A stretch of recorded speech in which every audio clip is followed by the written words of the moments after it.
The final conic in the unit is hyperbolas, and they're related to ellipses in that the two parabolic sections are simply going to flip out away from each other, but that does drastically change the geometric definition. The geometric definition of a hyperbola is the set of all the points in a plane such that the difference of the distances from any point on the hyperbola to the two given points called the foci is constant. So you can't do anything related to string drawings with these because you'd end up having to subtract the lengths of the sections and cut them off and generate multitudes of pieces of string that started out the same length and subtracted different distances from them. So the equation to a hyperbola, if you look at it, looks once again remarkably like an ellipse equation. The most noticeable difference, the most important difference, is that there's a minus in the equation. And you need to start thinking of the word minus, or the minus symbol, as the word not. So what that negative is telling us is that we are not going to graph this hyperbola in the vertical direction because the negative is in front of the y's. So what this means is that when we locate our center, we're going to start out graphing it much like we would an ellipse. We're going to need to locate our x radius, which in this case was 4, and we would plot those 2 points. We locate our y radius, which in this case would be 3, and we would plot those 2 points. But instead of then connecting those 4 points with a nice smooth ellipse, what we do is we construct a rectangular box through those 4 points, and that rectangular box creates the asymptotes that our hyperbola is going to follow. If you look at what's already drawn in there, the asymptotes are the diagonals of that box. Once we've constructed the center, the 4 vertices, or there's actually only 2 vertices, and you'll see why in a second, but the 4 end points of your axes, and then your diagonals, what you do then is you go ahead and you draw your 2 parabolic sections. And because the negative is in front of y, that means that we would construct this in the horizontal direction. So that means that this and this are actually the only 2 vertices of our hyperbola. Now the nice thing is that we don't really need any other points. We know that our hyperbola, our 2 parabolic sections, are going to curve to follow those asymptotes. So I can construct them separately. So these 4 points right here, they were the vertices of an ellipse, but they're no longer all vertices when you get to a hyperbola.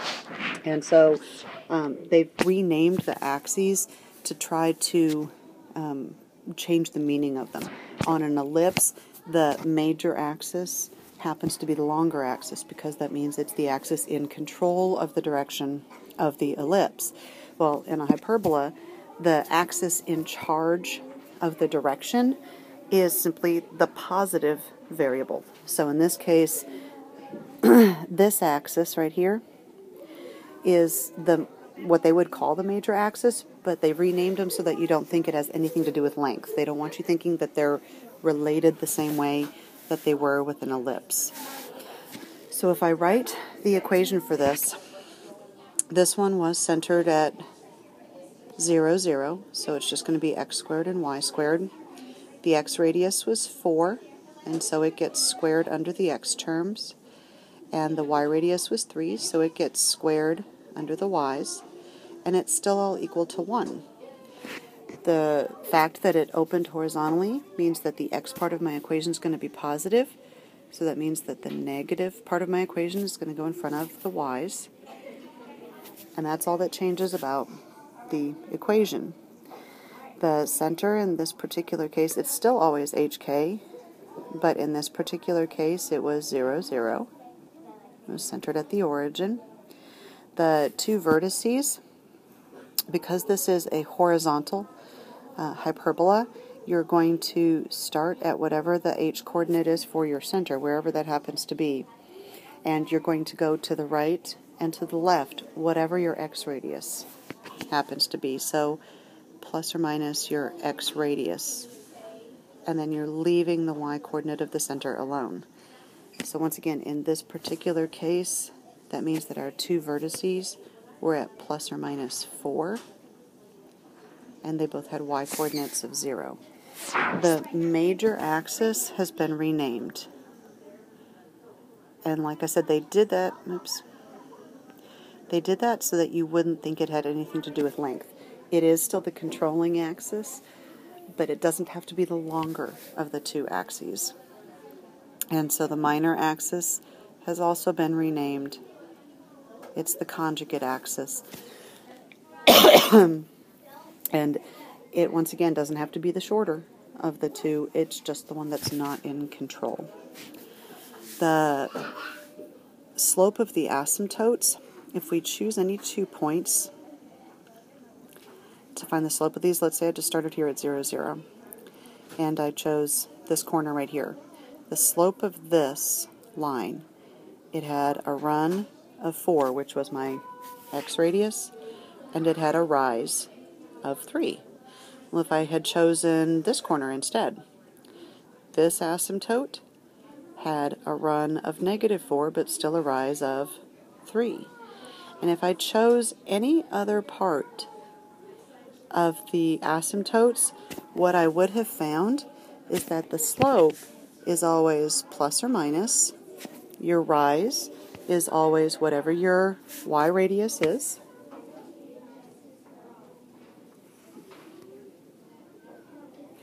And the run is always your x radius. Okay? So for this particular example, our slope of our asymptotes would be plus or minus. Our y radius or our rise was 3, and our x radius or our run was 4. The transverse axis, or the major axis, is going to be written as a horizontal line in this case. It goes right through the center, so it's got the same y coordinate as whatever the center is. So in this case, it would be y equals 0. The conjugate axis is the axis perpendicular to it that generates the other dimensions of the rectangular box. And so it's x equals, and then it goes, once again, it goes right through the center. So it's whatever the h coordinate is. So this one would be x equals 0. And then the final thing that changes, because we're moving very quickly because this all looks very, very much like an ellipse, except you plot your center, you plot your 4 points, and then you do something different with them, is that remember that the foci always have to be inside the parabolic section. So that means our foci have to be somewhere out here.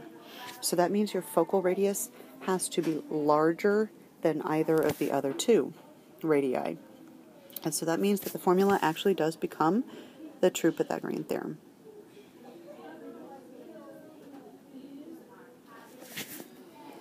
And so you would calculate what C is. And so in this case, I'm going to do it on the lighter part of the page. C squared would be equal to, and because we're squaring and adding, this time it doesn't matter which one you call A and which one you call B. So if I have a 4 squared and 3 squared, then I get C squared is equal to 25, and so my focal radius is 5 in this case. And so to go from the center out to this focus and to this focus means that what I'm doing is I'm taking the h coordinate of my center and I'm adding or subtracting whatever I found for C, and I'm not going up or down at all. I'm leaving K alone. So for this particular example, the focal points would have been plus or minus 5, 0. So the only thing that changes when you change the directionality of this is look where the minus sign moved to. Okay, the minus sign is now in front of the x's, so this is saying not in the x direction. So what we would do is we would, once again, we plot the center, we plot the x radius in each direction, we plot the y radius in each direction, but instead of connecting with a smooth ellipse, we make our box through those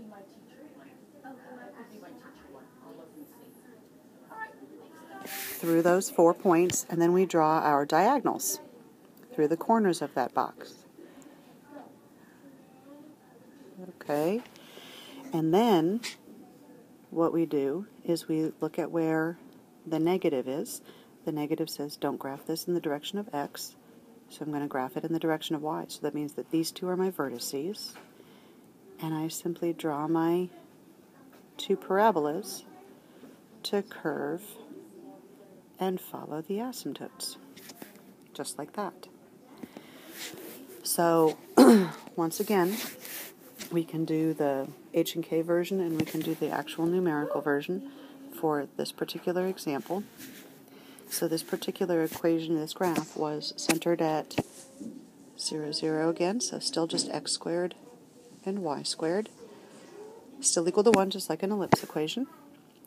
The x radius was 4 again, so still a 16 under the x's, and the y radius was still 3. But this time, the negative goes in front of the x's, and the positive goes in front of the y's.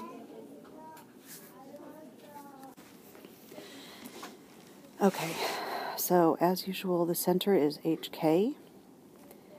This particular one had a center at 0, 0. This and this were our two vertices this time. So what that means is that in this case it was 0 and then plus or minus 3. And so we didn't adjust the h coordinate at all. We took the k coordinate and we added or subtracted whatever our y radius was to it. The slope of the asymptotes didn't change. It's still plus or minus y radius over x radius, because the box actually had the same exact dimensions as it did in the previous problem. So still plus or minus 3 over 4. But this time, the major axis is the one running between the two vertices, so this time it's a vertical line. So it's x equals whatever the x-coordinate of the center is. So x equals 0 would be our transverse or major axis. And that means that this would be our conjugate or our minor axis. And so y equals k, which means y equals 0 in this case.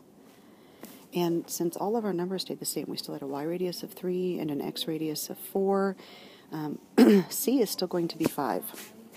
The difference is that this time we are going up and down to get here and here to put our foci inside the parabolic sections. So this time h isn't changing, but we're doing k plus or minus c. And so that means in this case the foci would be at 0 plus or minus 5. And the one final comment I want you to notice is that inside this parabola and this parabola, the foci are farther out from the vertex than they were on the previous problem. On the previous problem, this distance right here was much smaller, and so the closer the focus is to the vertex of any parabola, and that's true of all of our conics, the skinnier it makes that parabola. Okay?